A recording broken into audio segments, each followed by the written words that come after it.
Florido del Corral, que es profesor del Departamento de Antropología Social de la Universidad de Sevilla, actualmente es el director del departamento. Él desempeña sus labores docentes e investigadoras en este departamento desde el año 97 y a partir de su tesis doctoral, que se especializó en la actividad pesquera, en sus dimensiones políticas, económicas, culturales y patrimoniales, ha ido aplicando una perspectiva en la que busca, de alguna forma, insertar las dinámicas locales en los procesos de carácter global. Además de las actividades propias del mundo académico, David viene desarrollando en los últimos años iniciativas junto a otras entidades sociales como las organizaciones pesqueras y ONG, Sol de Cocos, hoy hemos visto una de las actividades que han presentado, y de transformación sobre el propio terreno, asumiendo que la transferencia del conocimiento es su principal preocupación, y así me consta. Participa en redes internacionales de investigación sobre temas relacionados con particularmente la flota de pequeña escala. Y hoy nos va a hablar, porque su experiencia en la investigación le da la suficiente, digamos, el suficiente bagaje para poder hacer esta propuesta de cómo elaborar mapas de actores para aplicarlos a ese acompañamiento en el que nos ha venido, que hemos venido viendo con Victoria y con Cristina, esta necesidad de crear unos mapas de actores que representen de forma equilibrada y equitativa a todos los agentes que participan en estos procesos. Muchas gracias, David. Bien, muy bien. Yo no voy a agradecer al instituto que me haya invitado. Al revés. Pero porque en antropología económica aprendí en su momento, a partir de un dicho de una sociedad del Ártico, que látigos hacen perros y gracias hacen esclavos.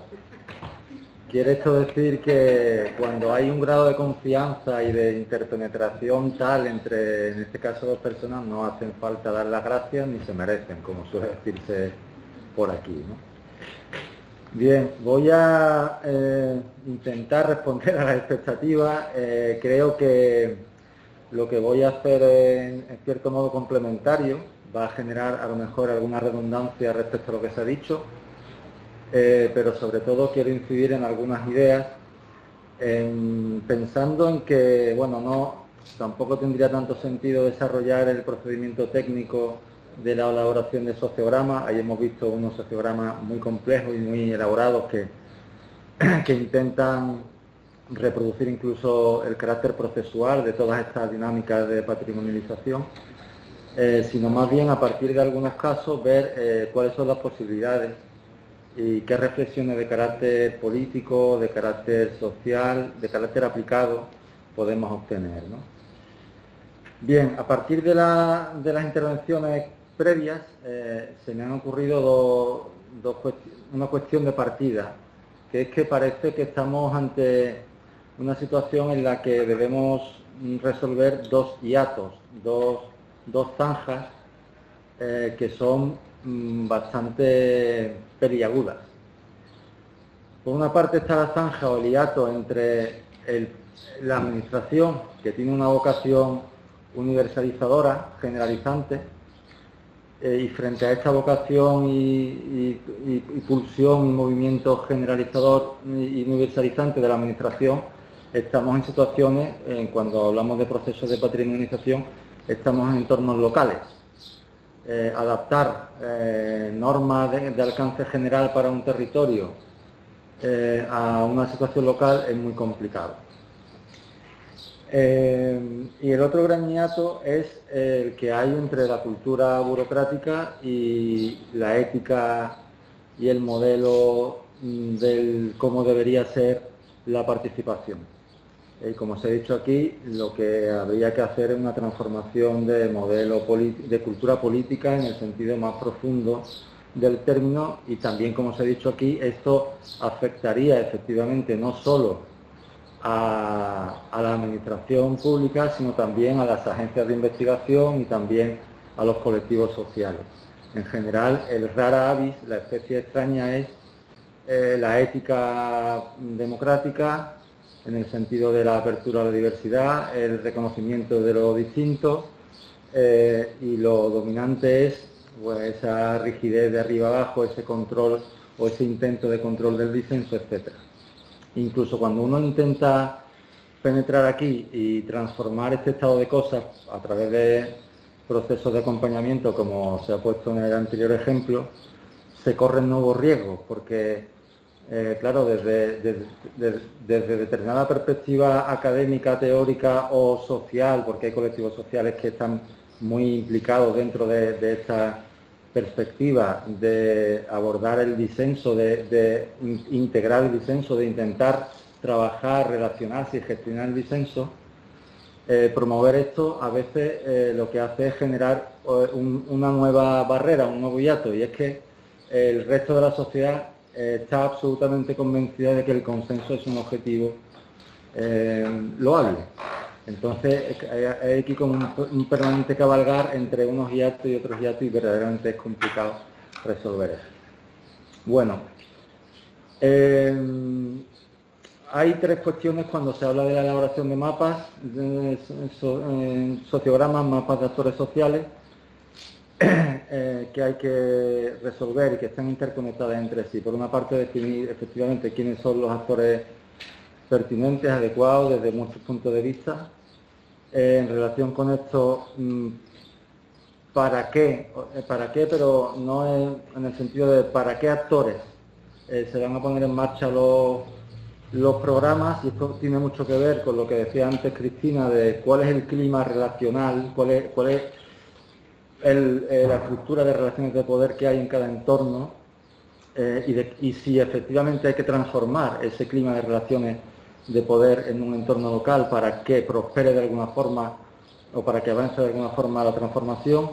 Y esto tiene mucho que ver, como también decía Cristina, con las ideas y representaciones que tengan los distintos colectivos. A veces ideas y representaciones sobre los objetos que están en proceso de patrimonialización, otras veces en relación al papel que debe jugar el Estado, la Administración, los actores sociales, otras veces respecto a qué es lo participativo o cuál debe ser el papel de la gestión pública o qué es un bien público. En fin, se abre ahí un enorme campo, ¿no? Y todo esto, además, como se ha dicho, hay que hacerlo durante todo el proceso. Un mapa de actores no se puede definir al principio, en el momento del diagnóstico, porque a lo mejor el diagnóstico de actores que hacemos en la etapa cero queda caduco en la etapa de contactación y de inicio de todo el proceso de diálogo con los actores, o queda todavía más caduco cuando se pone en marcha un plan que debe ser aplicado, que se difunde, etcétera. Es decir, es una tarea verdaderamente fatigosa en el sentido de que permanentemente tenemos que hacer este ejercicio de revisión. Entonces esta era la primera idea que quería subrayar, que es que se trata de una tarea con distintos ejes importantes, todos ellos interconectados, que tiene un carácter procesual y que al final de lo que se trataría es de crear una especie de red de gente que se va incorporando progresivamente. Algunos se incorporan, otros se salen porque hay mucho hastío, mucha fatiga en estos procesos, pero al menos tener ahí una especie de masa crítica con la que podamos trabajar. Bien, no hace falta plantear el deber ser, es decir, el modelo participativo tiene una serie de objetivos que creo que todo el mundo está de acuerdo.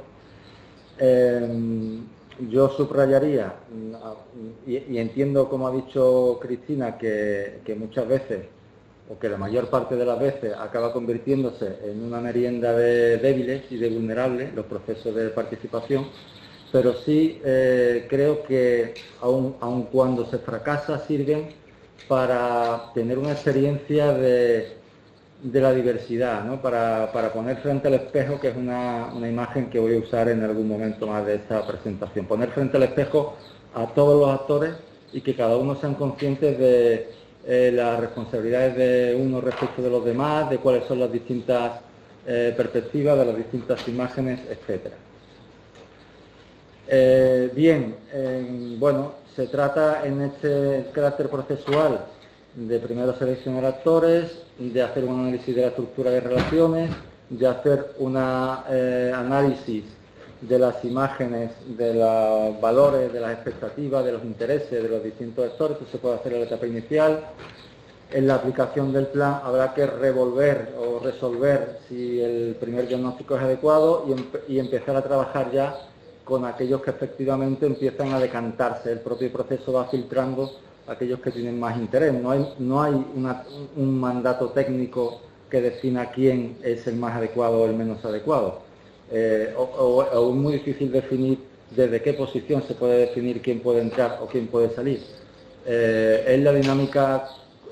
Aquí tenemos que pensar en términos de inteligencia colectiva, en términos de actor-red, y es esa dinámica colectiva, ese actor-red, el que va construyendo ese mapa de actores.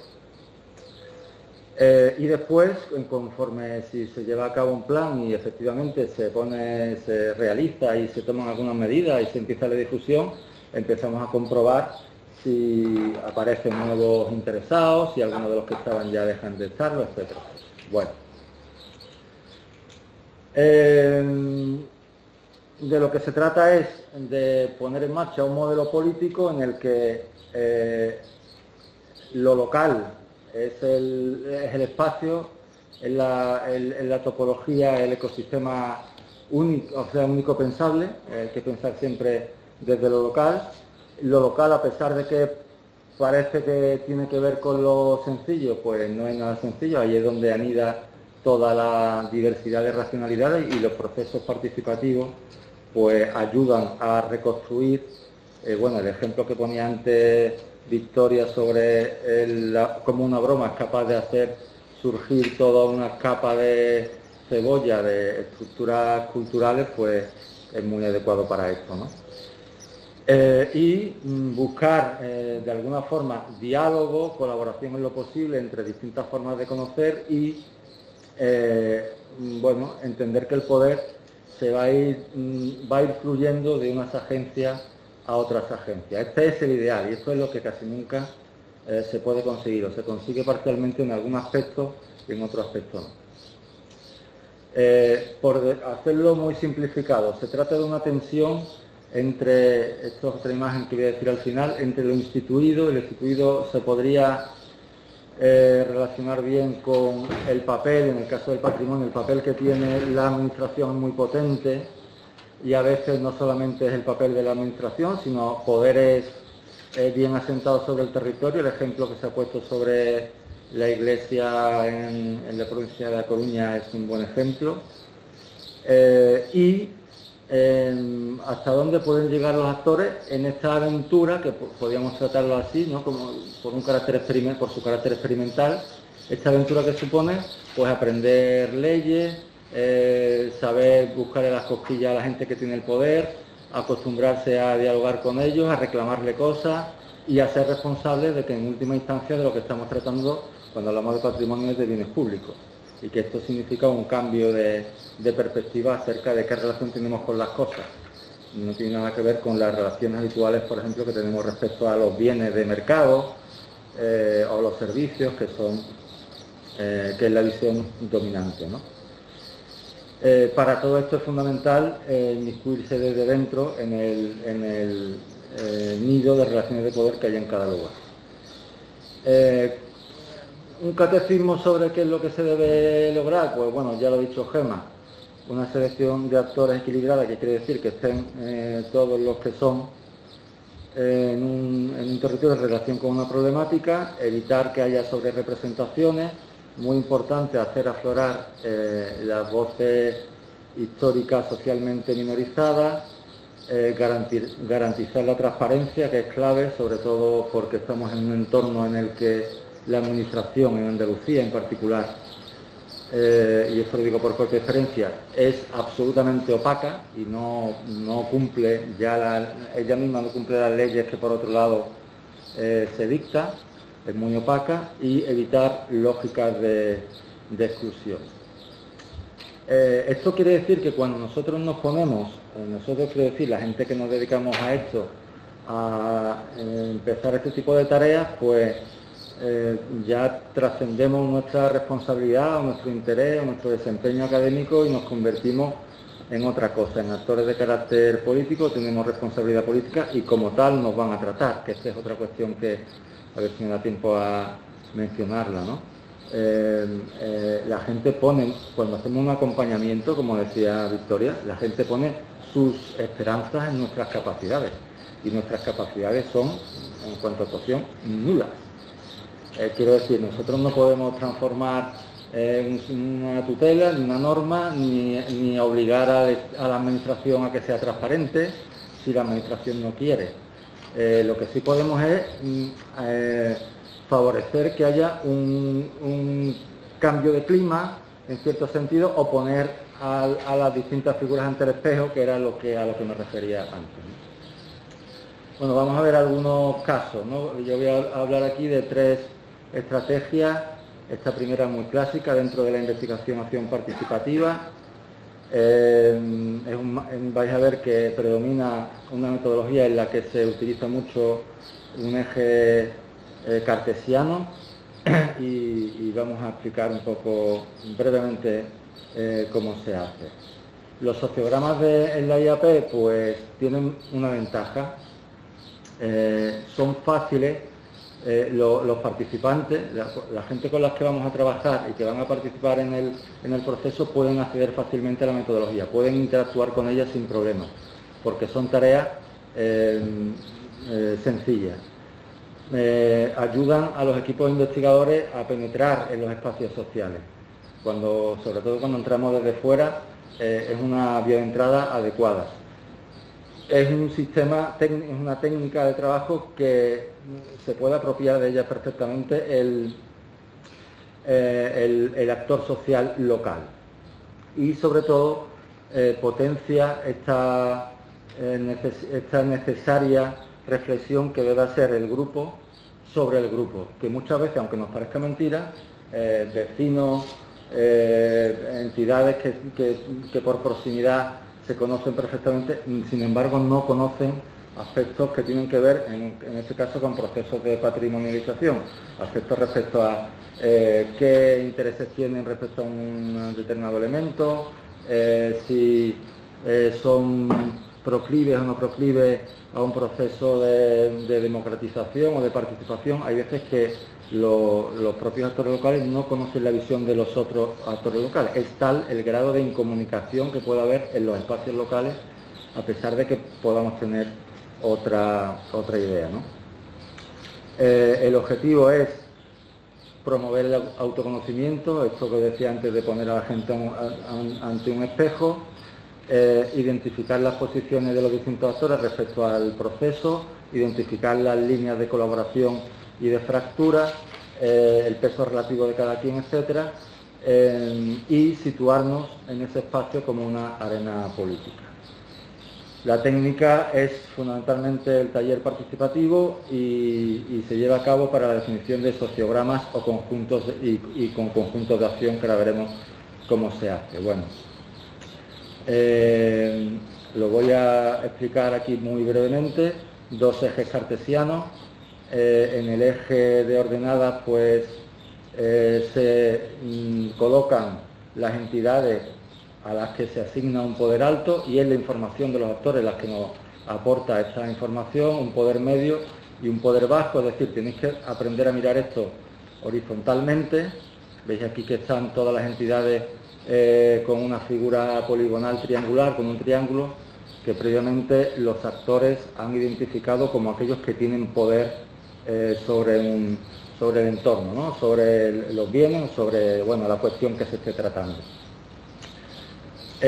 Y después hay una lógica desde el eje de abscisa vertical, donde identificamos los grupos o personas afines. Afines quiere decir que están dentro de nuestra misma lógica de los objetivos del proyecto.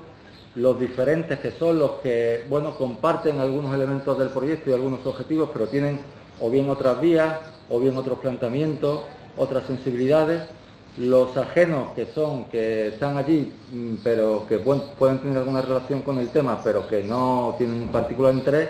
Y los contrarios, que tienen un particular interés, y el interés es obstaculizar y evitar que el proyecto salga adelante, ¿no? Bueno, pues una vez que se sitúan en este plano cartesiano los distintos actores, se trata de dibujar líneas de colaboración, líneas especiales de colaboración, líneas de fractura y darnos cuenta de la existencia de constelaciones, que son, por ejemplo, aquí estas constelaciones nos ayudan a comprobar bueno, si hay dentro de una trama social determinados subgrupos, cuasigrupos que puedan colaborar específicamente, con los que podamos contar especialmente en las dinámicas, ¿no? Aquí otra forma de representarlo con distintas posibilidades de definición de relaciones entre ellos, con distintos tipos de actores en función de si representan el poder, si representan instituciones o organismos institucionalizados, si representan en esta base pues simplemente personas, grupos, tejidos menos institucionalizados, pero que tienen un papel importante y que hay que incorporar al proceso. En realidad no hay como ya se ha dicho, no hay una receta. Aquí hay una serie de herramientas y un código que se plasma ahí en un plano cartesiano, pero es en cada caso como el conjunto de autores y nosotros como investigadores no somos más que un elemento más, los que vamos construyendo cada uno de estos mapas. Otra posibilidad es el uso de las redes sociales. Esto es una técnica y metodología, podríamos decir, plenamente cuantitativa, que requiere especialistas y uso de software especializado y que tiene multitud de usos. Aquí se puede usar de forma auxiliar, complementaria, porque bueno, sirve fundamentalmente, por una parte, para identificar centralidad, es decir, personas, entidades que ocupan una posición central, identificar líneas de fractura, identificar entidades o personas que son capaces de hacer de puente de intermediación, lo que se llama poder de intermediación, liderazgo más o menos consolidados, más o menos emergentes.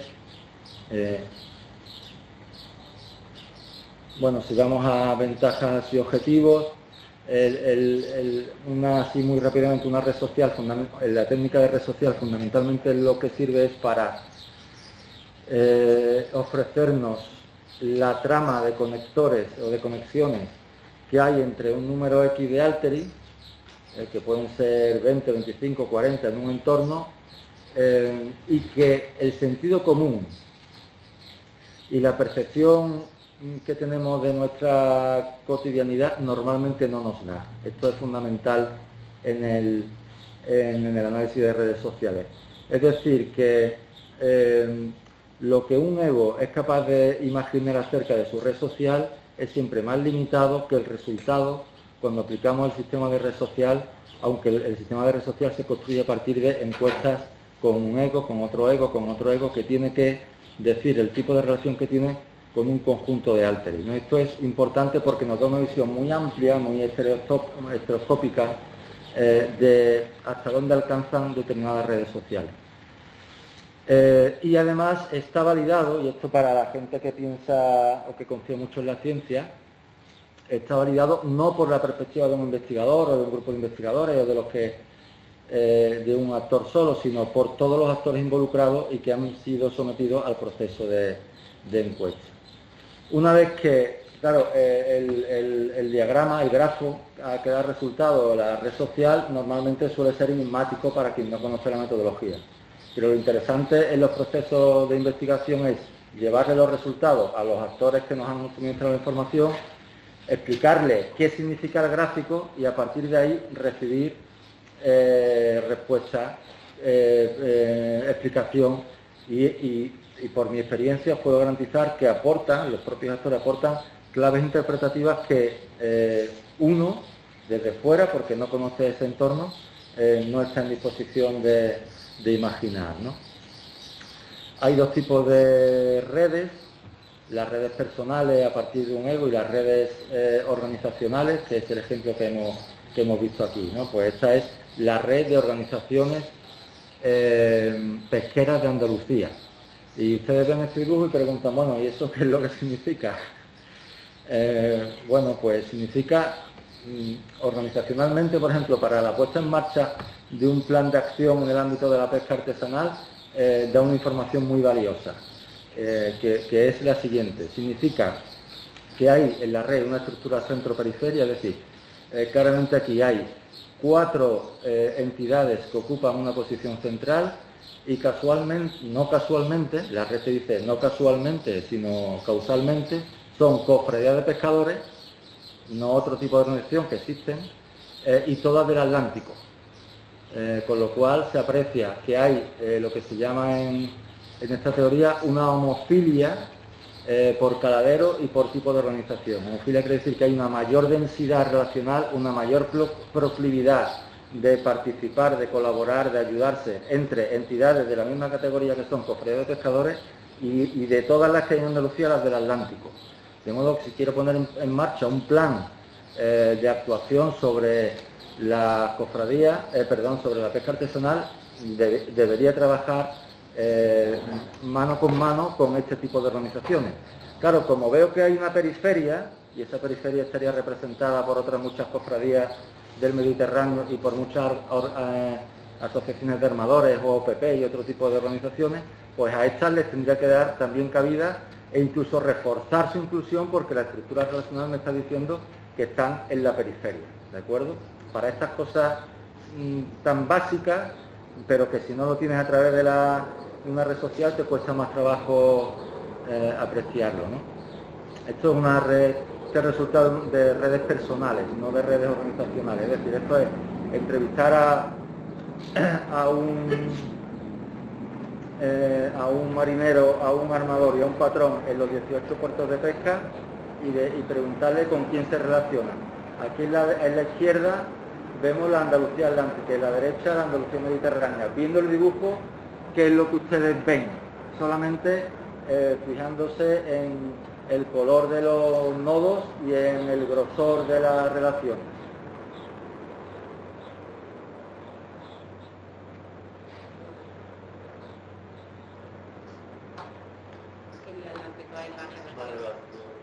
Que en el Atlántico hay una mayor articulación entre los distintos papeles, mientras que en el Mediterráneo hay una articulación muy diádica entre armadores y marineros y gente que pertenecen al ámbito del mercado.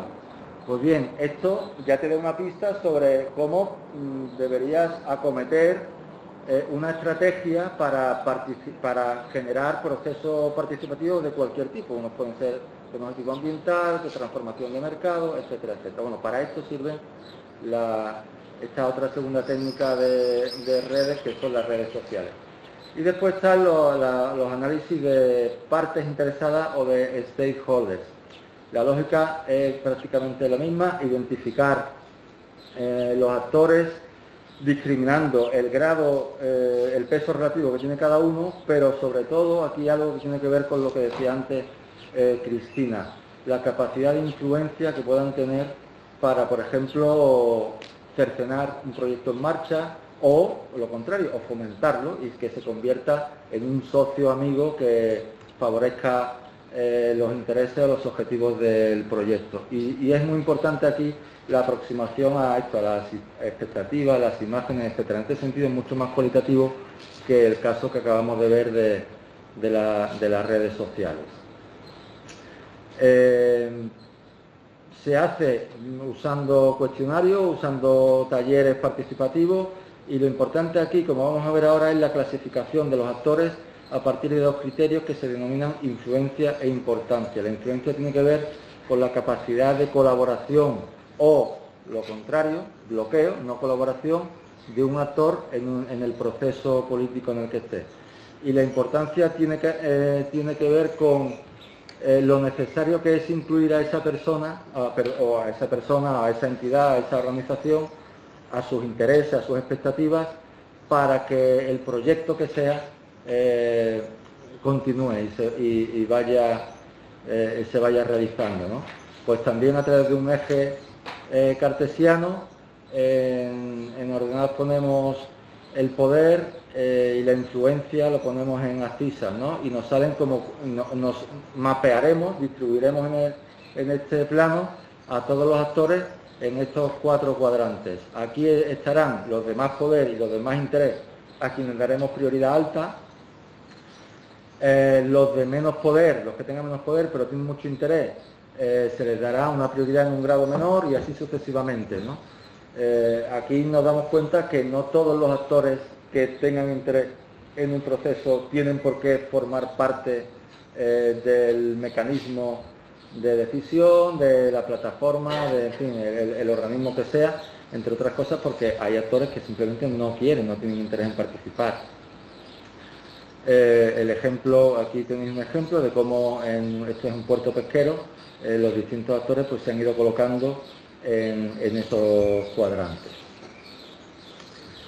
Bien, y por último quería explicar brevemente el caso de estudio este que había comentado antes Gema, de los corrales. Esto lo hemos hecho a través de una... Voy a ver si no se descarga esto. A través de una herramienta que está en la web, que se llama onodo.org, en la que le hemos introducido una tabla de datos. Por una parte hemos caracterizado los nodos, claro, la información acerca de los nodos, qué nodos son, qué tipo, los hemos clasificado por tipo de poder. Pues en el caso de los corrales hemos adecuado la definición del tipo de poder a la actividad de la que estamos hablando. Ahí es importante el poder de delegación, el poder de mediación, el poder social, el poder de tomar decisiones. Pues hemos ido caracterizando a cada uno de los actores. Describimos brevemente, por si alguien tiene interés en saber quién es quién, ahí dentro de esa estructura, y después tenemos que definir todas las relaciones de todos los nodos respecto a todos los demás nodos, uno por uno. Pues la asociación de corraleros de tía rota tienen relación, también calificamos el tipo de relación, si son relaciones de conflicto, de comunicación, de apoyo, etcétera, respecto a un destino, y así sucesivamente pues vamos metiendo todas las relaciones. Y la máquina pues te dibuja esto, ¿de acuerdo? Y aquí puedes ir viendo, identificando bueno, pues los tipos de relaciones de cada nodo. ¿Qué hacemos con esto? Porque hemos usado aquí un sistema híbrido con esta herramienta más un poco la metodología que decíamos antes de análisis de partes interesadas, porque nos interesa distribuirlos en función del tipo de poder que tienen, y en particular en este caso nos interesaba distribuirlo en función de la imagen acerca del valor patrimonial que otorgaban a los corrales marinos, porque había actores que le otorgaban un valor cultural histórico, actores que le otorgaban un valor medioambiental y actores que no le otorgaban ningún valor patrimonial. Entonces eso hay que trasladarlo al esquema. Voy a ver si soy capaz de volver a donde estaba. Sí. Y por eso utilizamos el eje. Pues vamos a ver de nuevo verticalmente. Aquí quedan a la izquierda los actores que no le otorgan ningún valor patrimonial, aquí en medio los que le otorgan preferentemente un valor ambiental, y a la derecha los que le otorgan un valor cultural. Si miramos transversalmente, pues tenemos las entidades que tienen poder de decisión y mediación, los que tienen poder de delegación, ayuntamientos, que en este caso eran los ayuntamientos, los que tienen poder de mediación, y aquí nos incluimos al IAPH, como veis aquí, y a la Universidad de Sevilla, porque efectivamente nos incluimos dentro del proceso con esta labor, y consciente o inconscientemente acabas metido en la vorágine. Y también un medio de comunicación que era unicañero con el tema de los corrales en Rota, ¿no? Y quien tienen poder social, porque al final de cuentas las asociaciones de corraleros, de mariscadores, las asociaciones ambientalistas son los que han ido tomando decisiones efectivas acerca de reclamaciones, acerca del desarrollo de la actividad, la reconstrucción de la actividad, etcétera. Bueno, pues este era un ejemplo de cómo cómo lo llevamos a cabo. Ya voy concluyendo. ninguna de las estrategias de mapeo social se alimenta por sí misma. Debe ser, y es muy importante, ese acompañamiento de las técnicas etnográficas, porque van aportando una riqueza de matices clave para entender lo que nos dan los grafos o las perspectivas de los actores que se trasladan a los grafos. Si los desarrollamos a través de metodologías participativas, nos ayudan a pensar colectivamente, a generar esta nueva entidad que decía antes, ¿no? Surgente, esta generación, y vale también la imagen de la matriosca, pero al revés, desde la más pequeña pues se van creando otras mayores a través de este surgimiento de nuevas estructuras relacionales.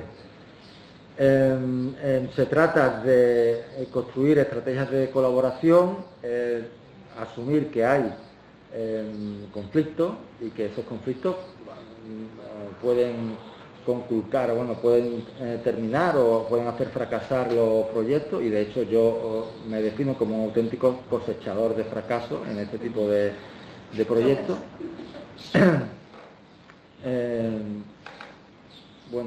Sobre las paradojas no voy a insistir más, creo que ya ha sido bastante, esto es redundante respecto a lo que se ha planteado en la anterior presentación, y simplemente pues dar algunos principios para garantizar esto que se decía antes de equidad y representación equilibrada. Tener en cuenta las relaciones previas con el objeto de planificación, la experiencia en procesos de participación de patrimonialización, el interés que se tiene en dinámica de innovación. Se trata, ya he dicho, de procesos muy experimentales en los que se aprende y uno deja de ser una cosa para convertirse en algo, en un espacio colectivo, en algo diferente. El grado de transparencia y el funcionamiento de las organizaciones, la representatividad de esas organizaciones y cómo se organiza el poder interno, todo esto son criterios que debemos de tener en cuenta a la hora de calcular el posible éxito o fracaso de los procesos participativos. Y, muy importante, cuando estamos hablando de gobernanza, estamos hablando de que colectivamente definimos a dónde queremos llegar, cuáles son los metaobjetivos, qué reglas vamos a aplicar en este entorno, y cuando hay objetivos y expectativas que son incompatibles, absolutamente incompatibles con el proceso, pues esto es una cuestión que hay que conocer lo antes posible para tomar decisiones al respecto. Sobre los riesgos no voy a decir más porque voy a redundar lo que ha dicho, voy a repetir lo que ha dicho especialmente Cristina. Muy importante este punto de la democratización de la desigualdad, la exposición sobre todo de las voces vulnerables, de las posiciones vulnerables en los procesos participativos es un problema bastante importante que acometer. Incluso los representantes son expuestos, y cuando hablo de representantes también hablo de nosotros como investigadores e investigadoras. Cuando entramos en estos procesos nos exponemos con efectos que no son controlables y que pueden llegar a ser bastante desagradables, desalentadores, etcétera, ¿no? A pesar de todo, ¿por qué confío en ello? Porque es un marco generativo. Otra vez la idea esta de podríamos utilizar la imagen de la caja de Pandora. Hay que abrir la caja de Pandora porque ahí dentro hay cosas que merecen la pena conocer. Es un marco generativo que nos va a permitir acceder a otras perspectivas, a otras formas de conocimiento, a experiencias sobre el terreno de cómo se deciden las cosas, de cómo se organiza administrativamente los temas que nos interesan. Nos obligan a nuevas búsquedas de investigación, a un nuevo estilo político. Y vuelvo al mensaje último con el que concluyo.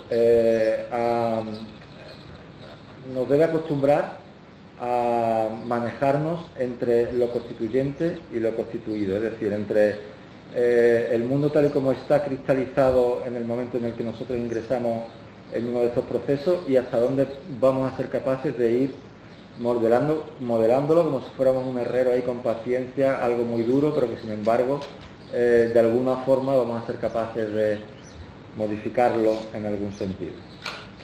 Muchas gracias.